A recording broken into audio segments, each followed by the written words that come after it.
Il suo cuore ha cessato di battere. I medici del SUEM 118 hanno tentato l'impossibile per strapparlo alla morte, ma lo studente, 14 anni, non ce l'ha fatta. Straziati dal dolore, i genitori avvertiti immediatamente dalla scuola, all'ITIS Barsanti di Castelfranco, sotto shock i compagni di classe e gli insegnanti. Stamattina io non ho assistito alla scena, non riesco proprio a capire cosa sia successo perché un collaboratore scolastico ci ha avvisati di uscire in silenzio con i motorini, di non mettere in moto, perché c'era un ragazzo in fin di vita.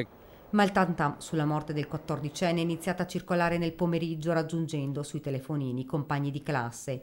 Subraj Rator, classe del 2005, nato a Castelfranco da genitori indiani, residente a Rese Pio X, stava correndo nel campo sportivo della scuola durante l'ora di ginnastica. Frequentava la prima classe della sezione C, informatica. Ad un tratto si è fermato come per voler prendere fiato, ma poi si è accasciato a terra. Subito sono accorsi i compagni e l'insegnante che si trovava a bordo campo. Dalla scuola la disperata richiesta d'aiuto al SUEM 118 che è giunto sul posto con l'automedica.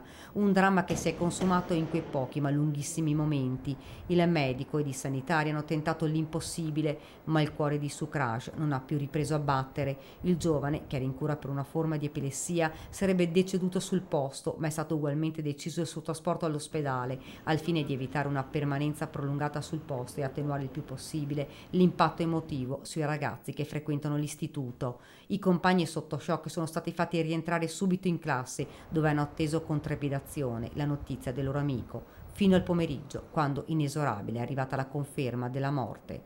Ora toccherà ai genitori dei ragazzi e alla scuola spiegare se possibile quanto è accaduto, trovare le parole per dire ciò che nessuno riesce a spiegare. Sono andato a casa col pensiero di questo ragazzo, della verità ho pregato tanto Dio che riuscisse a sopravvivere questo ragazzo, perché guarda è un dolore per noi insegnanti quando uno di questi giovani muore così in modo all'improvviso, che è come se uno mi avesse spezzato il cuore, dico proprio la verità, guarda, dico proprio quello che sento nel mio cuore.